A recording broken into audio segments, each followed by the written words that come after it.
Hello, good morning everyone. And nandito ako sa Shore Tree Residences. Kasama ko yung mga cleaner. Ito yung unit na may water leak for almost 3 months. So, tuloy-tuloy naman yung follow-up namin sa admin. Nagkataon talaga na marami ang affected na unit sa taas. So, papakita ko sa inyo. So, from, I think, 4 units. So, pinatayan na nila ng tubig. And, yun muna yung ginawa. And then, iniisip ko kung ano yung parang permanent na solution namin para siya magamit. Kasi, ano na yung mga unit, yung gamit dito, nagmumoist na siya. And, parang, alam mo yung nagluma agad kasi moisted. Tapos may tubig.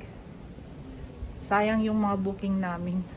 So, kailangan, ayusin na namin. Papakita ko sa inyo.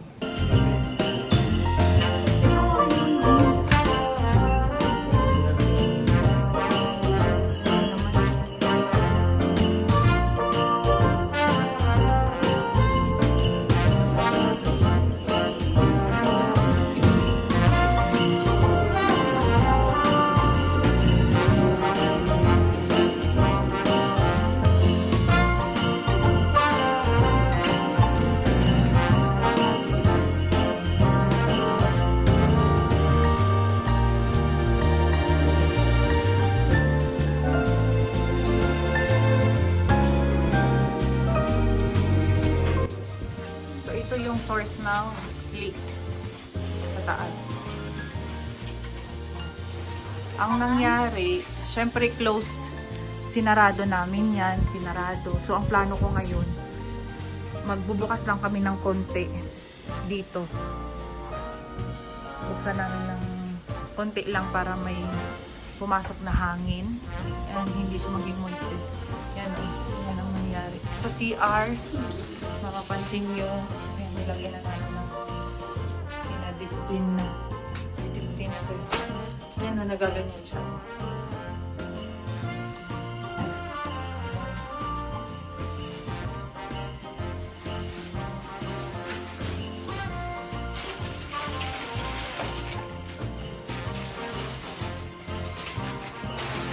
Tapos itong cabinet, hindi na siya ma-open, bumagsak na yung ceiling.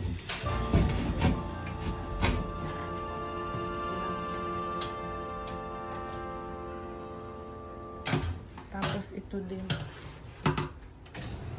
And kung kayo maka-experience ng water leak, ano nga ba ang first step? First step is magko-concern slip kayo sa admin. So pupunta kayo sa admin, meron silang ibibigay na concern slip, fill upan nyo yun, and then i-check yan ng engineering department nila kung ano yung source. Assessment muna. And then after nun is schedule nila, i-coordinate nila. Ito kasi ang nangyari is, kami yung affected, so i-coordinate siya sa taas. Kino-coordinate naman siya sa taas before. So ang nangyari, enough yung tubig, pero doon pala sa pinakataas. So parang ang pinaka-source, hindi yung sa upper unit, sa pinaka, next na unit. So mahaba yung proseso. So, tuloy-tuloy yung follow-up namin. Isa yun sa services na ino-offer namin sa mga unit owner. Lalo na kapag OFW ka, kami na yung nag-a-assist sa mga kailangan. Pagka ganito, ang affected na unit, dapat shoulder nila. Pero nahirapan silang i-trace dahil, parang hindi lang isang unit yung affected, hanggang 3. So, ngayon, makikipag-coordinate kami sa admin kung ano yung gagawin na temporary.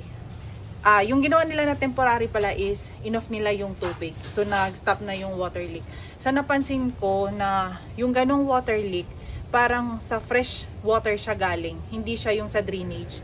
Kasi kung sa drainage siya, mapapansin mo agad na yung mga parang katas dapat niya is, either yellow, brown, may kulay. Pero ito kasi wala masyado, konti lang. So, ipapa-trace talaga. Yun lang yung pinaka downside nitong may water leak kasi 3 buwan na siyang nakatenga. So, before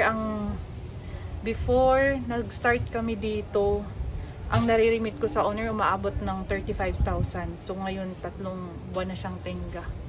Hindi mo rin siya pwedeng pasukan ng ng guest kasi 'di ba syempre ano hazard, and then baka magkasakit lang lalo yung ano dito, yung guest. So, yun. So, ngayon, titingnan namin kung ano yung pwedeng gawin. And kakausapin ko si owner. Kung i-shoulder niya na lang ba yung sa repair, tapos para mag-operate na lang kami as Airbnb. Kasi kung hihintayin kung sino yung pinaka-responsible dun sa taas, ang laki din ang nawala sa kanya. Yun. Pakita ko sa inyo yung development ng amenities dito. So, facing pool. So, nasa Tower 1 and 2 tayo. Naglilinis sila. So, yung dyan, ano yan? Tower 3 and 4. Sa pinaka, yan naman, building sa SM. So, facing MOA.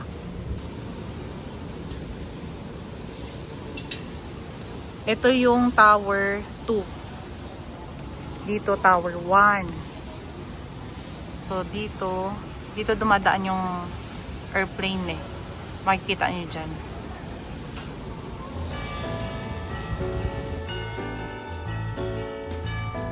Pati ito papahalagan na lang.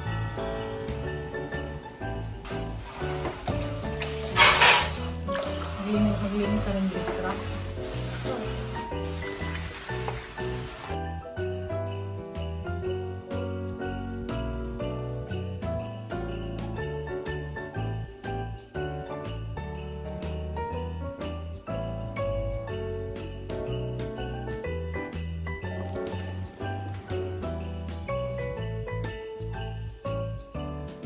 Ito pala yung app na ginagamit kapag unit owner ka. Yan. So, scan mo lang to and then magkakaroon ka na ng application. So, makaka-receive kayo. Nandito yung statement of account, mga circulation, function room, working permit, guest form, gate pass, move in, process, move out. So, everything. So, nandito yan. So, sa mga unit owner, download na kayo. Screenshot nyo lang.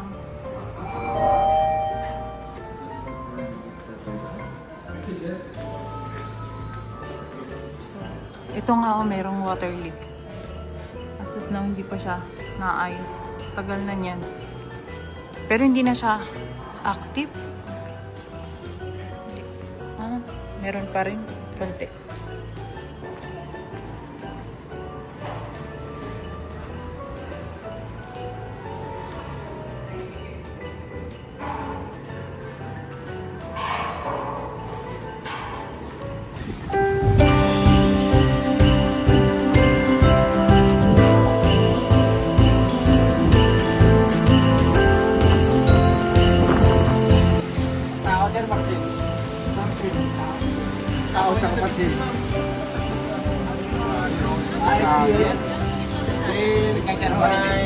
They'll transporting transformer. Thank you.